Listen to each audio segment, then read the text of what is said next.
So, hello then, welcome back to another Night of the Movies video. I'm of course Spike Knight, and in these videos I love talking about things, movies and TV, and whatever I want, whenever I want.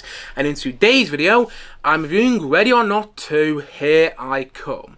So, let's get into it, shall we? Ready or Not 2, Here I Come is, you guessed it, the sequel to the first Ready or Not, which released all the way back in 2019. So this film, Ready or Not 2, Here I Come, has been 7 years in the making. And the filmmaking duo known as Radio Silence, who directed the first Ready or Not, they return in the director's chairs for this film, alongside Tamara Weaving, who returns in the lead role. But you've also got some newcomers in this film. Catherine Newton, who just worked with Radio Silence on their last movie, Abigail. She comes back to work with them in this film in quite a big role, as she plays Samara Weaving's sister. Plus you have Sarah Michelle Gellar. She's a newcomer to the Ready or Not movies in this film. Sarah Michelle Gellar, who many people might know as Buffy the Vampire Slayer from the Buffy the Vampire Slayer TV show, although I best know her from the live action Scooby-Doo movies in which she played Daphne. And I don't care what anybody says, those movies are great. Yes, she has a big role in this film too, as does Elijah Wood. You know, Frodo Baggins himself from the Lord of the Rings movies. He's got a role in this movie, alongside all these other newcomers. Many other newcomers I haven't even mentioned. This is one of those movies where you're watching it and you recognise people, but you're not quite sure what you recognise them from. You know what I mean? And I was watching the film yesterday. I was like, oh, I recognise that person from that TV show and that film, but I have no idea what their name is. So yes, you've got quite a stacked cast when it comes to this film, consisting of mainly newcomers to the Ready or Not movies, apart from Samara Weaving, who returns in the lead role once again. And I was, well, as I am with most movies I go and see at the cinema recently, I was cautiously optimistic for this film. For a change, you know, I was cautiously optimistic because I really enjoyed the first Ready or Not. I didn't see it in the cinema, but I did see it on streaming, I think on Disney Plus, a couple of years ago now, once I heard that a sequel was in the works. I was like, okay, I heard this one was good, let's see if it is actually as good as some people made it out to be. And you know what, I had a very good time watching it. It was a really good horror comedy, which good horror comedies don't come along that often. And yeah, I was surprised by it, and even so, I kind of knew where things were going. I also didn't at the same time, and I like a film that keeps you on your toes, you know what I mean? So yeah, I really enjoyed the first Ready or Not. However, it has a beginning, middle, and end. By the end of the first Ready or Not, you don't feel like you need the sequel, you know? The film has a closed off end, so when I heard that a sequel was in the works, I was like, what do you do with a sequel? Because I'm not really sure that you can do much with it.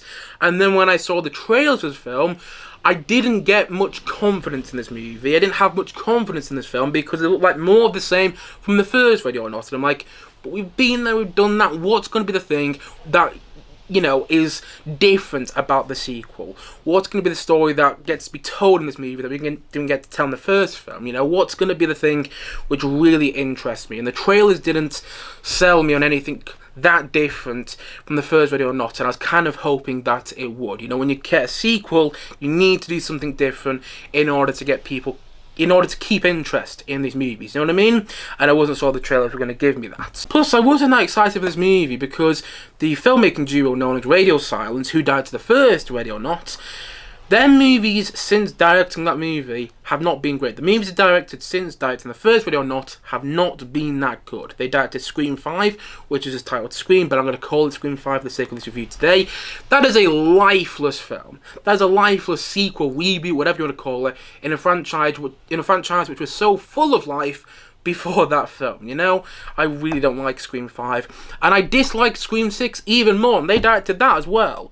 Plus they directed Abigail, the ballerina vampire film, which loads of people loved, although I thought was a load of rubbish. I did not like Abigail in the slightest, and that was their latest movie before Ready or Not 2. That was her last film before Ready or Not 2, Here I Come.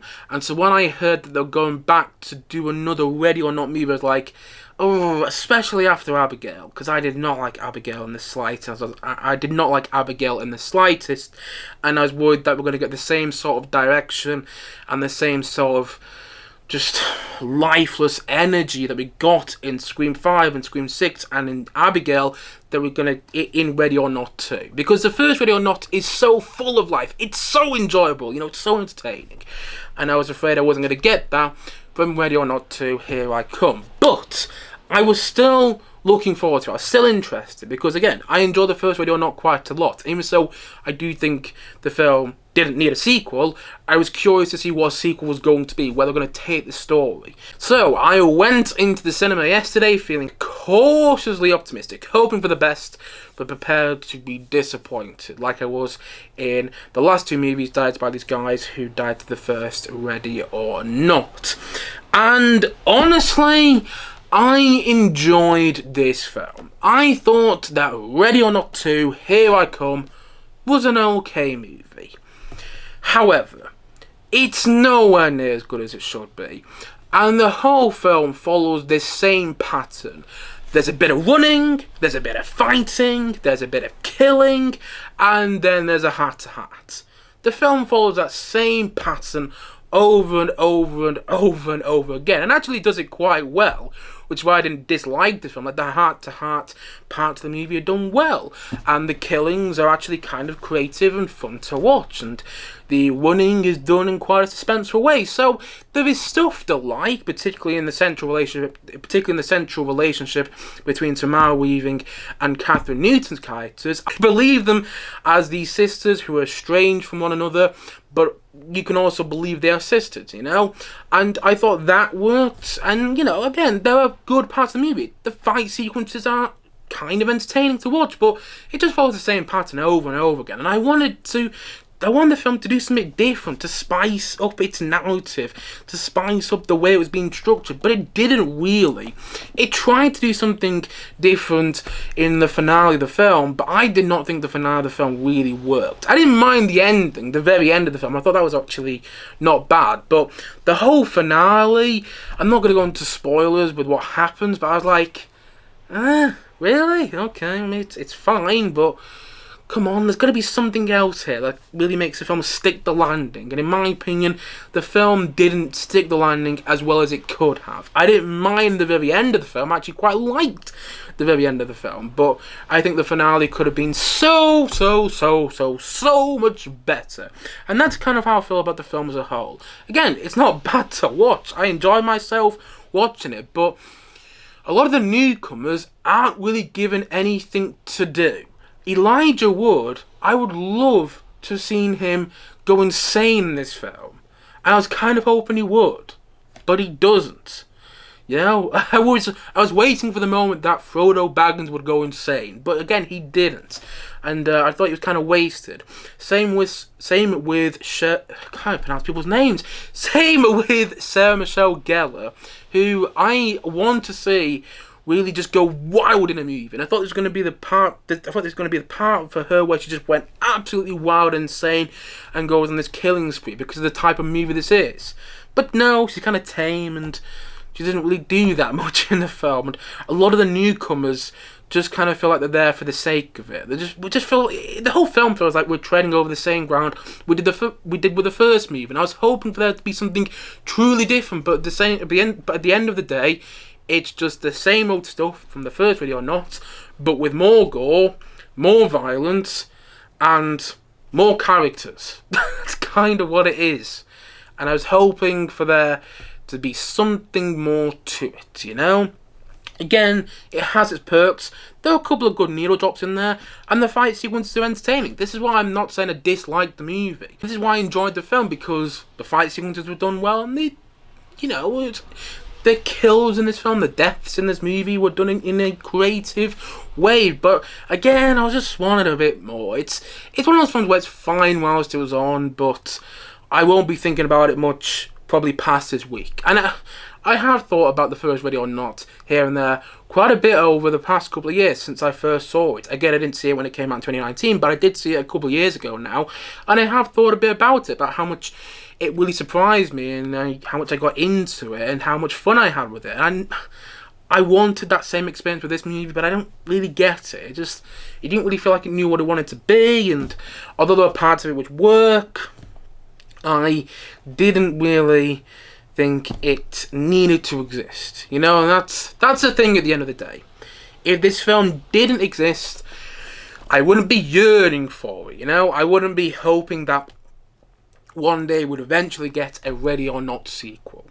Because, again, it didn't need to exist. The first film had an end, and although the continuation in the narrative is somewhat interesting, I don't think it's interesting enough to warrant for a sequel, you know? It has its moments, but it just follows the same pattern of winning, fighting, killing, heart to heart. It just follows that same pattern over and over again, to the point that I was like, seen it all before, and you know what? Don't really need to see it again.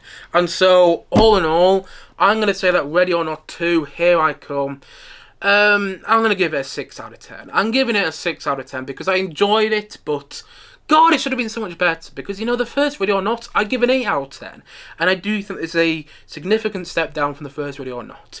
It's enjoyable, which is why I'm giving it a 6 out of 10. If it wasn't enjoyable, I'd give it under a 6 out of 10. But, you know, with a sequel, it's got to be a bit more than enjoyable. You've got to up the game in the story and the characters, and even the new characters we were meant to care about, like Catherine Newton's character, I didn't really care about. And maybe that's because she's played by Catherine Newton, who I'm not really a big fan of, in all honesty. I didn't mind her in this film, but I was sitting there throughout large parts of the film thinking, if someone else was playing your character, I think they'd be doing it a lot better, you know? But Catherine Newton isn't bad. And again, that main sisterly bond between Samara Weaving and Catherine Newton's characters does work. I believed in that.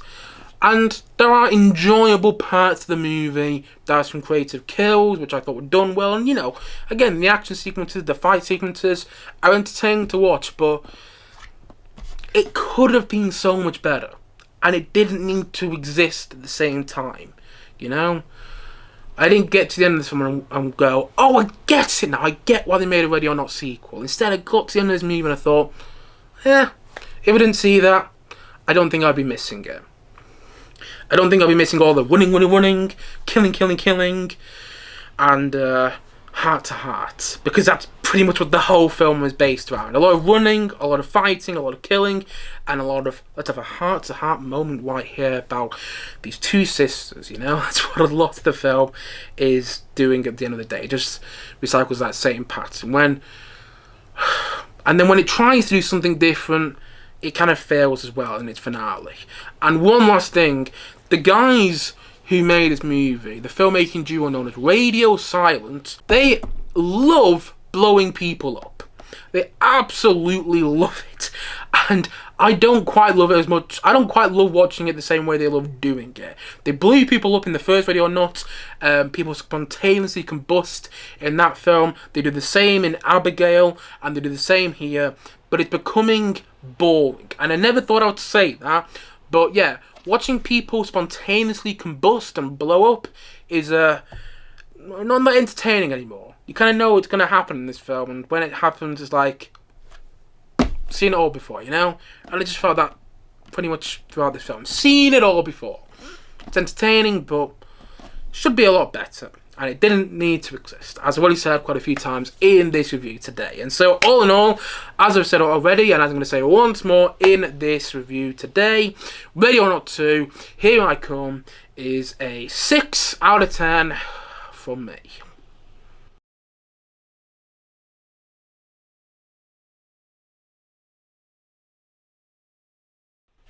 Anyway guys, that's it for today's video. If you have seen Ready or Not 2, Here I Come, is it there? I thought I got it wrong there. I thought it was Here They Come. Anyway, if you have seen Ready or Not 2, Here I Come, please let me know your thoughts on it in the comment section below.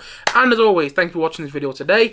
And if you haven't yet, please do click down below and like and subscribe on this video, if you enjoyed the video of course. And look forward to many more videos like this coming very, very soon on this channel. As I already said, thank you for watching this video today, and I'll see you guys again soon, but bye for now. Bye.